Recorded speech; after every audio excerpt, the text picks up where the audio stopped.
Back again with another episode of the GCN Tech Clinic where I try and solve your bike related problems. So if you've got one, leave it for me down there in the comment section below, or alternatively on all forms of social media using the hashtag AskGCNTech.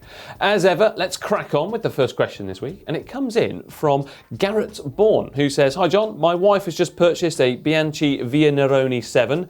It was the colour that sold her. She's just getting into road cycling, but I'm already planning for several upgrades in case she really falls in love." Ooh, she's your wife. She's in love already. Right, oh, you're on about the bike. Anyway, what can be done with the 8-speed Claris group set? Is this bike only going to fit an 8-speed group set, or will I be able to fit something like 105? Right, Garrett, fantastic news that the wife is getting involved with cycling, basically. You can go out and ride your bikes together. As for that bike, don't worry at all. It will be fully compatible with 10-speed, 11-speed, 12-speed, you name it, it will work on there absolutely fine.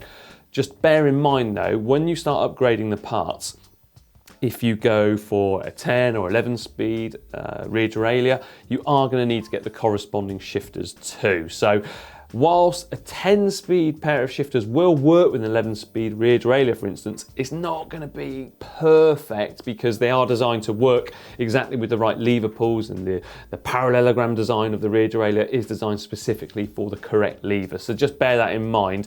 But yeah, it is going to be fully upgradable, and well, she's got herself a lovely little bike there in a nice colour too. Next up is Bloody Quidmate, who, well, that's a bit of a strange username. Either way, they say, "Is there any new silver wheel sets still selling nowadays? Can't find one for the build. Cheers, Eric."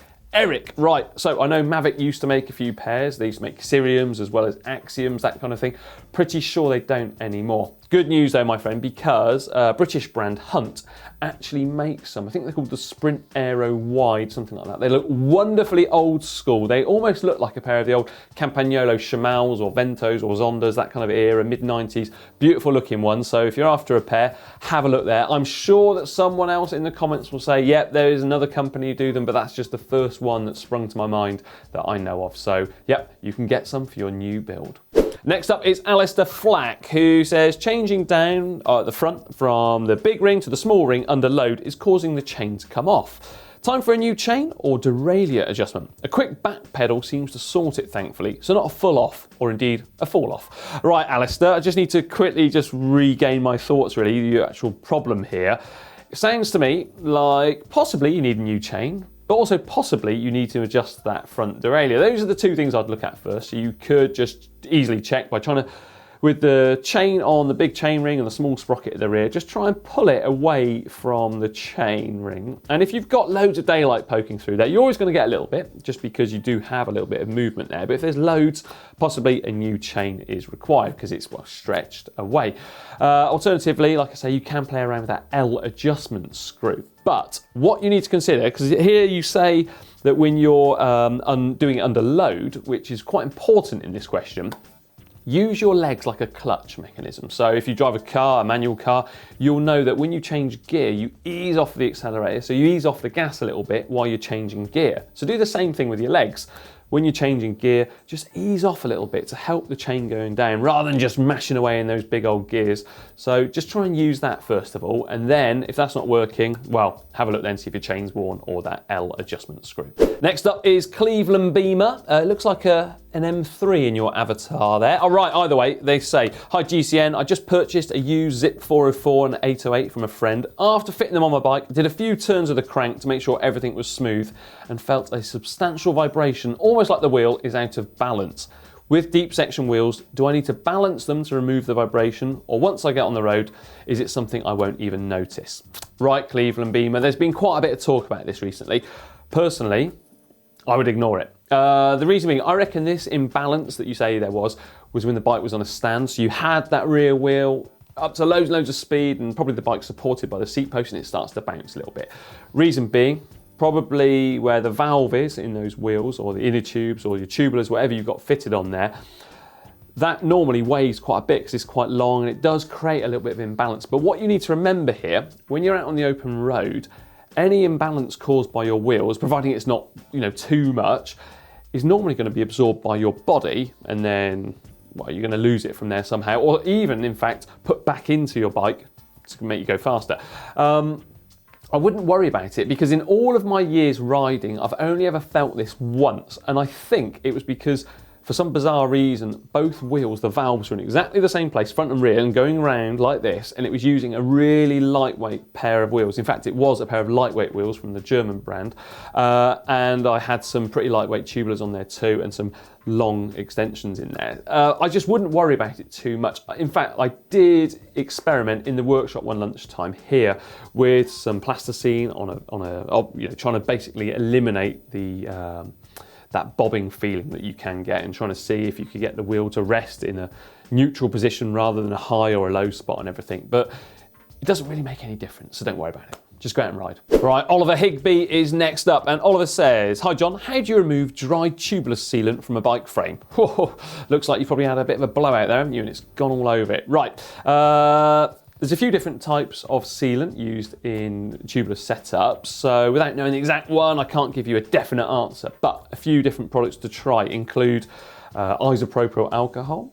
You could also use petrol. If you do that though, use loads of space. Obviously do it outdoors, make sure you rinse it off, and don't smoke or anything like that. And lastly, maybe go to a car accessories shop and get some road tar remover or something like that. It's used to remove bits of tar from car doors, that sort of thing that splats up when you get hot weather.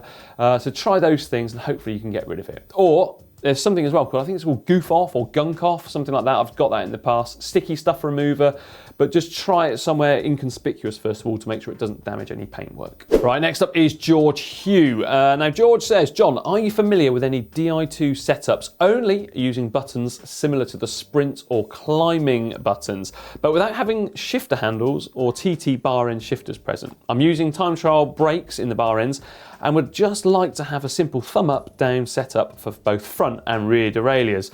Right, George.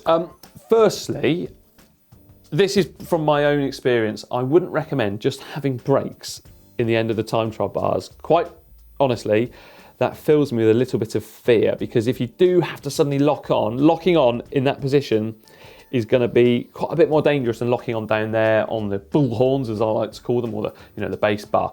But right, I've just done a little bit of testing around here because I have done it in the past, but I couldn't remember what my findings were. Get yourself a 5-port Di2 junction box and fit that onto your stem or wherever you're going to have it. And you can wire up those climbing shifters so I've got actually the 2 individual ones, so you put them either side of the stem, and also the thumb shifter one as well. They can be programmed to control any of the derailleurs. The one which you can't use are those sprint shifters, as far as I'm aware, because they have to actually plug into your STI levers or the actual built-in brake and gear lever controls for the time trial bike. So they won't fit in directly into into the actual Di2 junction box. But yeah, you can get those little climbing shifters and play around with those, program them to your heart's content, and it'll work absolutely fine. Right, Joseph Staggerberg is next. "Hey John, I'm riding a Trek Domane 4 Series with Tiagra and Trek's Pressfit BB90. What is Shimano's BB90 equivalent if I'm going to be upgrading to 105 R7000? Right, Joseph, there isn't actually a Shimano one because BB90 is Trek's own design. And those Pressfit bearings that go into the frame, they're designed to only work with a 24mm or 22mm axle, because you use a little shim for the SRAM ones. Yet you can get ones with a bigger diameter in there if you want to fit a BB386 Evo crankset, something like that. But when you start doing that, this is slightly going off topic a little bit, but I'm going to explain it. If you start to do that, the little ball bearings inside of the actual seal bearings are so small, they don't last that long. Right, all that out of the way though, you can fit that 105 R7000 crankset into a BB90 absolutely fine. And well, I've already said it, Shimano don't actually make anything because it is Trek's own part for that. Last question this week comes in from Jason Carmichael, who says, "Hi John, good initials by the way." Oh yeah, we have, haven't we? Is there an advantage of using drive side versus non-drive side single-sided power meters?